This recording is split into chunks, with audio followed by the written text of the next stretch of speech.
શ્રી ગણેશાય નમઃ. મિત્રો, આપ જોઈ રહ્યા છો યુટ્યુબ આપણી ચેનલ આવો સત્સંગમાં આપ સૌનું સ્વાગત છે. મિત્રો, આજે આ વિડીયોમાં આપણે સાંભળવાના છીએ માગસર માસના સુદ પક્ષની છઠ્ઠી તિથિથી પ્રારંભ થતું 21 દિવસનું વ્રત, મા અન્નપૂર્ણાના વ્રતની કથા, વિધિ તથા આ વ્રતનો મહિમા. જો આપને આ વિડીયો પસંદ આવે તો લાઈક કરજો, શેર કરજો. આપ આ ચેનલ પહેલી વખત જોઈ રહ્યા છો તો સબસ્ક્રાઈબ કરી લેજો, જેથી આવનાર નવા વિડીયોની માહિતી આપ સુધી તુરંત પહોંચી શકે. ધન્યવાદ. અન્નપૂર્ણે સદાપૂર્ણે શંકર પ્રાણ વલ્લભે જ્ઞાન વૈરાગ્ય સિદ્ધિ અર્થે ભિક્ષામ દેહી જ પાર્વતી. માતા જ પાર્વતી, દેવી પિતા દેવો મહેશ્વર, બાંધવા શિવ ભક્તાશ્ચ સ્વદેશો ભુવનત્રયમ. બોલો માં અન્નપૂર્ણાની જય. મિત્રો, અન્નપૂર્ણા વ્રત કે જે જીવનમાં ઘરમાં ધનના અને અન્નના ભંડાર ભરવાવાળી માતા મા અન્નપૂર્ણા દેવી મા પાર્વતીનું વ્રત છે. આ વ્રત માગસર માસના શુક્લ પક્ષની છઠ્ઠી તિથિથી પ્રારંભ થઈને 21 દિવસનું હોય છે. 21 દિવસે માગસર માસના વદ પક્ષની એકાદશી સફલા એકાદશી આવે છે. જો તિથિમાં વધઘટ હોય તો 12ના દિવસે પણ આ વ્રત પૂર્ણ થાય છે. મા અન્નપૂર્ણાને પ્રસન્ન કરવા માટે દેવી પાર્વતી કે જે મા અન્નપૂર્ણાના રૂપે સર્વે જીવોનું પાલન પોષણ કરે છે. મા અન્નપૂર્ણાની પૂજા વિધિ આપણે જોઈ લઈએ. સવારે વહેલા ઉઠીને સ્નાનાદિથી પરવારીને શુદ્ધ વસ્ત્ર ધારણ કરવું. ત્યારબાદ મા અન્નપૂર્ણાનું એક બાજોટ ઉપર સ્થાપન કરાય છે. લાલ વસ્ત્ર અથવા પીળું વસ્ત્ર પાથરવું. માની મૂર્તિ, ફોટો સ્થાપિત કરવા. કુંભ સ્થાપન પણ કરી શકાય છે. અને માને 16 શૃંગારની સામગ્રી ભેટ ધરાય છે. બની શકે તો આપણે જે માની સ્થાપના કરી છે ત્યાં આજુબાજુમાં ધાનના જે છોડ છે નાના નાના તે પણ રાખી શકાય છે. અને જો માની અલગથી સ્થાપના ન કરવી હોય તો આપણા કુળદેવીના રૂપમાં જે કોઈ મા બિરાજમાન છે તે સર્વે કોઈ મા દેવી પાર્વતીના જ રૂપનું છે, એટલા માટે તેમની પણ પૂજા કરી શકાય છે. અને આપણા ઘરમાં જે ચૂલ્હાનું સ્થાન છે, રસોડું છે, ત્યાં પણ નિત્ય સાફ સફાઈ કરીને ગંગાજલ છાંટીને શુદ્ધ કરવું. ચૂલ્હાની પણ પૂજા કરવી. હળદર, કંકુ, ચોખા અર્પિત કરવા, પુષ્પ અર્પિત કરવા, ધૂપ દીપ પ્રજ્વલિત કરવા અને સાથે જ શિવ પાર્વતીની પૂજા પણ કરી શકાય છે. માતા પાર્વતી જ અન્નપૂર્ણા છે. પાર્વતી માતાનો મંત્ર જાપ કરી શકાય છે. મા અન્નપૂર્ણાનો પણ મંત્ર જાપ કરી શકાય છે. વિધિવત માની પૂજા કરીને ત્યારબાદ પ્રાર્થના કરવી, જેથી મા અન્નના ભંડાર આપણા ઘરમાં ભર્યા રાખે. આપણા આખા પરિવાર ઉપર, દરેક જીવ ઉપર મા કૃપા બનાવી રાખે. આ રીતે પ્રાર્થના કરીને ત્યારબાદ માની જે આપણે સ્થાપન કરી છે પૂજા આરાધના કરવા માટે, ત્યાં પણ ધૂપ દીપ નૈવેદ્ય આદિથી પૂજન કરીને વિવિધ પુષ્પ અર્પિત કરી શકાય છે. મા અન્નપૂર્ણા કે જે સ્વયં ધરતી માતાનું જ એક રૂપ પણ કહી શકાય છે. ધરતી માતાની પણ પૂજા થાય છે, કારણ કે અન્નની ઉપજ જ્યાં થાય છે તે છે ધરતી માતા. માની પૂજા એકદમ સરળ છે. ત્યારબાદ વ્રતનો સંકલ્પ કરવાનો હોય છે. આ વ્રત 21 દિવસનું છે. ઘણા બહેનો 1 દિવસ પણ કરવા માંગે કરી શકે છે, અથવા 3 દિવસ 5 દિવસ પણ કરી શકે છે. ઘીનો દીપક પ્રગટાવીને વ્રત કથા સંભળાય છે, જેથી મા પ્રસન્ન રહે. વ્રત દરમિયાન જો ભૂલથી કંઈક ખવાઈ જાય, વ્રત તૂટી જાય એવું લાગે, તો બીજા દિવસે નકોરડો ઉપવાસ કરવો. આ રીતે અન્નપૂર્ણા માતાની પૂજન વિધિ સંપન્ન થાય પછી વ્રત કથા સાંભળવાની હોય છે. આવો આપણે સાંભળીએ મા અન્નપૂર્ણાની વ્રત કથા. બોલો માં જગતજનની મહામાયા દેવી શિવપ્રિયા અન્નપૂર્ણાની જય. કાશી નગરીમાં એક બ્રાહ્મણ બ્રાહ્મણી રહેતા હતા. બ્રાહ્મણનું નામ ધર્મપાલ અને બ્રાહ્મણીનું નામ ધનલક્ષ્મી. બ્રાહ્મણ ધર્મપાલમાં તેના નામ પ્રમાણે ગુણ હતા. તે ખૂબ જ ધર્મપરાયણ, વિદ્વાન અને ભારે મહેનતુ હતા. બ્રાહ્મણીનું નામ ધનલક્ષ્મી, પણ તેમાં સહેજ પણ ધન જોવા મળતું નહીં. બ્રાહ્મણ આખો દિવસ મહેનત કર્યા કરતા. માંડ તેમને પેટ પૂરતું ખાવા મળે. ઘણીવાર તો તેમને ભૂખ્યા રહીને પણ દિવસો પસાર કરવા પડતા હતા. એક દિવસ ધનલક્ષ્મીએ કંટાળીને કહ્યું, હે નાથ, હવે તો હું આવી ગરીબીથી કંટાળી ગઈ છું. આપ આ ગરીબી દૂર કરવાનો કોઈ ઉપાય વિચારો. મારાથી હવે આ દુઃખ બેઠાતું નથી. ધર્મપાલ બ્રાહ્મણે ખૂબ જ વિચાર કર્યો. પછી તેમણે કહ્યું, હે ભાગ્યવાન, આપણી ગરીબી દૂર કરવા માટે ભગવાન શિવજીની આરાધના કરવી પડશે. ભગવાન ભોળાનાથ જરૂર આપણને સહાય કરશે. આમ કહીને બ્રાહ્મણ પત્નીની મંજૂરી લઈને પોતે કાશી વિશ્વનાથ મહાદેવના મંદિરે ગયા. તેણે મહાદેવજીને પ્રસન્ન કરવા માટે સતત 3 દિવસ સુધી ભૂખ્યા તરસ્યા બેસી રહીને ઓમ નમઃ શિવાય મંત્રનો જાપ શરૂ કરી દીધો. બ્રાહ્મણની ઉગ્ર તપસ્યા જોઈને ભોળાનાથ પ્રસન્ન થયા. તેમણે બ્રાહ્મણને દર્શન ન દીધા, પણ ગેબી અવાજમાં કહ્યું, અન્નપૂર્ણા, અન્નપૂર્ણા, અન્નપૂર્ણા. બ્રાહ્મણને આ ગેબી અવાજમાં કોઈ ખબર પડી જ નહીં.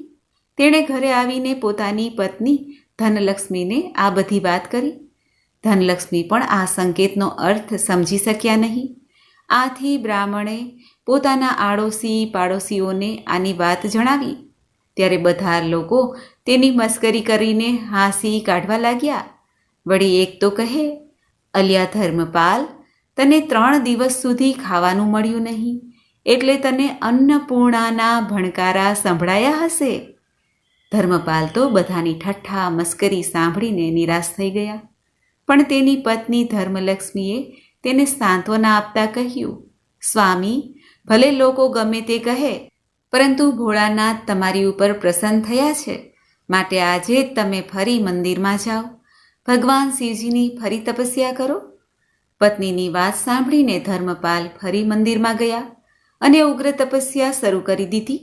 આ વખતે પણ તેમણે સતત 3 દિવસ સુધી ભૂખ્યા તરસ્યા તપ કર્યું. એટલે ચોથા દિવસે ફરી પેલી દિવ્ય વાણી સંભળાઈ, હે બ્રાહ્મણ, તારી ભક્તિથી હું ઘણો પ્રસન્ન થયો છું. તું અન્નપૂર્ણા દેવીના નામનો મંત્ર જપતો જપતો પૂર્વ દિશામાં ચાલ્યો જા. ત્યાં અન્નપૂર્ણા દેવી જરૂર તારી ઉપર કૃપા કરશે. બ્રાહ્મણે આંખો ખોલી જોયું તો ત્યાં કોઈ હતું નહીં. તે તુરંત જ ભગવાન શિવજીને પ્રણામ કરીને અન્નપૂર્ણા દેવીના નામનો મંત્ર જપતા જપતા પૂર્વ દિશા ઉપર ચાલવા લાગ્યા. તે થોડેક દૂર ગયા હશે કે રસ્તામાં એક સુંદર સરોવર આવ્યું. એ સરોવરની પાળે સુંદર બગીચો હતો. ત્યાં કેટલીક સ્ત્રીઓ ટોળે વળીને કંઈક પૂજા કરતી હતી. ધનપાલ તે સ્ત્રીઓ પાસે ગયા અને બોલ્યા, બહેનો, તમે આ શું કરી રહ્યા છો? કોની પૂજા કરી રહ્યા છો? ટોળામાંથી એક બહેન બોલી, ભાઈ, અમે બધા અન્નપૂર્ણામાનું વ્રત કરી રહ્યા છીએ. ત્યારે ધર્મપાલ બોલ્યા, બહેનો, આ વ્રત કઈ રીતે થાય અને આ વ્રત કરવાથી શું લાભની પ્રાપ્તિ થાય છે તે સર્વે કાંઈ મને જણાવો. ત્યારે પેલી સ્ત્રી બોલી, ભાઈ, આ વ્રત માગસર સુદ છઠના દિવસે શરૂ કરવામાં આવે છે. દોરાની 21 શેરો લઈને તેની 21 ગાંઠો વાળીને તે દોરો જમણા હાથે બાંધવાનો હોય છે. 21 દિવસ સુધી એકટાણા કરવા.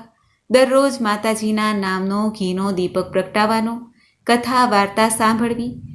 21 દિવસ થાય એટલે વ્રતનું ઉજવણું કરવું, એટલે યથાશક્તિ દાન પુણ્ય કરવું. આ વ્રત કરવાથી ભૂખ્યાને અન્ન મળે છે, વાંજિયાને સંતાન અને ગરીબને ધન સંપત્તિ પ્રાપ્ત થાય છે. ધારેલી કોઈ પણ મનોકામના પૂર્ણ થઈ શકે છે.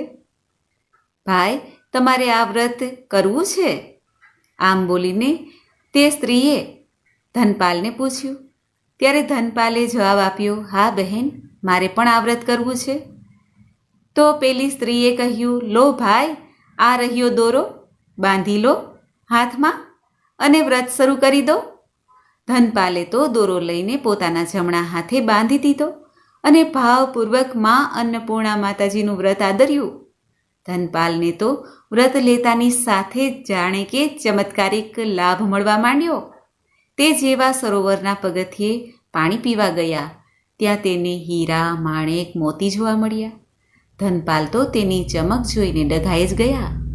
તેણે જલ્દી જલ્દી બધા હીરા, માણેક, મોતી લઈને પોતાની જોડીમાં નાખ્યા. પછી તે સરોવરમાં થોડા વધારે ઉતર્યા કે પાણીમાં આપોઆપ રસ્તો થઈ ગયો? આ જોઈને ઘણી નવાઈ લાગી. તે ધીરે ધીરે સરોવરમાં નીચે ઉતરતા ગયા. ત્યાં તેને એક સોનાનું મંદિર જોયું. એ મંદિરના કમાડ રૂપાના અને તેના ઝરૂખા રત્નોના હતા. તે મંદિર ખૂબ જ જગારા મારતું હતું. સરોવરમાં આવું મંદિર જોઈને ધનપાલ બ્રાહ્મણ તો અચંભામાં પડી ગયા. તે મંદિરમાં જતા ખચકાયા. પછી હિંમત ભેગી કરીને ધીરે ધીરે મંદિરમાં દાખલ થયા. ત્યાં માતાજી હિંડોળા ખાટ ઉપર હિંચકતા હતા. હજારો લાખો સૂર્યના તેજ પણ જ્યાં ઝાંખા લાગે એવો મા અન્નપૂર્ણાનો ચમકતો ચહેરો જોઈને બ્રાહ્મણ તો ડઘાઈ જ ગયા. પરંતુ તરત સ્વસ્થતા કેળવીને માતાજીને સાષ્ટાંગ દંડવત પ્રણામ કર્યા. મા અન્નપૂર્ણા બ્રાહ્મણને જોઈને મંદ મંદ હસવા લાગ્યા. મા અન્નપૂર્ણા બ્રાહ્મણના મનની વાત કળી ગયા. તેમણે બ્રાહ્મણને આશીર્વાદ આપતા કહ્યું, હે વત્સ, તારું કલ્યાણ થાવ. માના આશીર્વાદ પ્રાપ્ત કરીને બ્રાહ્મણ ફરી ઘેરે આવવા નીકળ્યા. ઘરે આવીને તેણે પોતાની પત્નીને સઘળી હકીકત કહી સંભળાવી. પછી પોતાની સાથે લાવેલા હીરા માણેક મોતી પણ બતાવ્યા. બ્રાહ્મણી તો આ જોઈને રાજી રાજી થઈ ગયા. બ્રાહ્મણે પોતાની સાથે લાવેલા હીરા માણેકમાંથી વેપાર શરૂ કર્યો. મા અન્નપૂર્ણાની કૃપાથી થોડા સમયમાં જ અઢળક સંપત્તિના માલિક બની ગયા. એક સમયે જેમની પાસે ધનની કમી હતી, અન્નની કમી હતી, તે કરોડપતિ બની ગયા. બ્રાહ્મણ બ્રાહ્મણી મા અન્નપૂર્ણાના ગુણગાન ગાતા ગાતા સુખમાં દિવસો વિતાવવા લાગ્યા. આમને આમ ઘણા દિવસો પસાર થઈ ગયા. છતાં બ્રાહ્મણ દંપતીને સંતાન સુખની પ્રાપ્તિ ન થઈ. આથી બ્રાહ્મણીએ કહ્યું, હે સ્વામી, મા અન્નપૂર્ણાના આશીર્વાદથી આપણું દારિદ્ર્ય તો ગયું, પરંતુ સંતાન સુખ ન મળ્યું. હું આપને વિનંતી કરું છું કે આપ બીજા લગ્ન કરી લો, જેથી આ દુઃખ પણ આપણું દૂર થઈ શકે. બ્રાહ્મણીનો આવો વિચાર સાંભળીને ધનપાલ તો આશ્ચર્યચકિત થઈ ગયા. તેણે બ્રાહ્મણીને આવું કરવાની ના કહી, પરંતુ પત્નીએ તેને ખૂબ જ આગ્રહ કર્યો. ત્યારે ધનપાલ બીજા લગ્ન કરવા માટે તૈયાર થયા. બ્રાહ્મણીએ જ એક કન્યા શોધી કાઢી. તેની સાથે બ્રાહ્મણદેવના લગ્ન કરાવ્યા. તેનું નામ હતું જમના. બ્રાહ્મણદેવની બીજી પત્ની જમના અભિમાની, ક્રોધી સ્વભાવની અને ઝેરીલી હતી. તે ખૂબ જ નાસ્તિક પણ હતી. તે ધર્મ કાર્યમાં માનતી ન હતી. બીજે વર્ષે બ્રાહ્મણે અન્નપૂર્ણામાનું વ્રત શરૂ કર્યું. વ્રત પૂરું થવાને માત્ર 3 દિવસ બાકી હતા કે જમનાએ એક રાત્રે ધનપાલના હાથે બાંધેલો દોરો તોડી નાખ્યો. આથી મા અન્નપૂર્ણા કોપાયમાન થયા. અચાનક અડધી રાત્રે ક્યાંકથી આગ લાગી અને એ આગમાં ધનપાલની બધી માલ મિલકત બળી ગઈ. તેમની મોટી હવેલી પણ બળીને ખાખ થઈ. તેમના જીવ માંડ માંડ બચ્યા. પણ હવે તેમને ખાવા પીવાના પણ સાસા પડવા લાગ્યા. આવા કપરા સમયમાં નવી પત્ની જમના પતિનો સાથ છોડીને પિયર ચાલી ગઈ. પણ જૂની પત્ની ધનલક્ષ્મી પોતાના પતિની સાથે જ રહી. ધનલક્ષ્મી અને ધનપાલે મા અન્નપૂર્ણાને કરગરીને હાથ જોડીને ક્ષમા માંગી અને પછી ફરીથી મા અન્નપૂર્ણાના વ્રતનો આરંભ કર્યો. ધનપાલ પાછા સરોવરના કિનારે આવ્યા. મા અન્નપૂર્ણાનું નામ લઈને સરોવરમાં પડ્યા. માતાજીએ તેને એકદમ ઝીલી લીધા અને ફરી આશીર્વાદ આપ્યા અને કહ્યું, હે વત્સ, તારે સંતાન જોઈતું હતું તો મારી પાસે આવીને માંગવું હતું ને. હું તારી ઈચ્છા પૂરી કરત. તારે ફરી પરણવાની શી જરૂર હતી? ભલે, હવે જવા દે. જે થવાનું હતું તે થઈ ગયું. જા, તને મારા આશીર્વાદ છે કે તને સંતાન સુખની પ્રાપ્તિ થશે. બ્રાહ્મણ ઘેરે પાછા આવ્યા. તેણે જોયું તો મા અન્નપૂર્ણાની કૃપાથી તેની જાહો જલાલી ફરી આવી ગઈ હતી. થોડા સમયમાં તો બ્રાહ્મણીને સારા દિવસો ચડ્યા અને સમય જતાં તેણે ખૂબ જ સુંદર સંતાનને જન્મ આપ્યો. ત્યારબાદ બ્રાહ્મણ બ્રાહ્મણીએ સાથે મળીને મા અન્નપૂર્ણાનું આજીવન વ્રત કરવાની ટેક લીધી. બ્રાહ્મણ બ્રાહ્મણી અને તેમનું બાળક ત્રણેય સુખેથી સમય પસાર કરવા લાગ્યા. મા અન્નપૂર્ણાની કૃપાથી ધન ધાન્યની કદી કમી ન રહી. હે મા અન્નપૂર્ણા, તમે જેવા આ બ્રાહ્મણ બ્રાહ્મણીને ફળ્યા તેવું તમારું વ્રત કરનાર, કથા કહેનાર, કથા સાંભળનાર સૌને ફળજો. બોલો મા અન્નપૂર્ણાની જય, મા સદાપૂર્ણાની જય. તો મિત્રો, આપણે સાંભળી મા અન્નપૂર્ણાના વ્રતની કથા, વિધિ તથા મહિમા. મને આશા છે કે આપને આ વિડીયો જરૂર પસંદ આવ્યો હશે. યા દેવી સર્વભૂતેષુ શક્તિ રૂપેણ સંસ્થિતા નમસ્તસ્યે નમસ્તસ્યે નમસ્તસ્યે નમો નમઃ. બોલો મા અન્નપૂર્ણાની જય. મિત્રો, મને સાંભળવા માટે ધન્યવાદ. આપ સૌને મારા જય શ્રી કૃષ્ણ.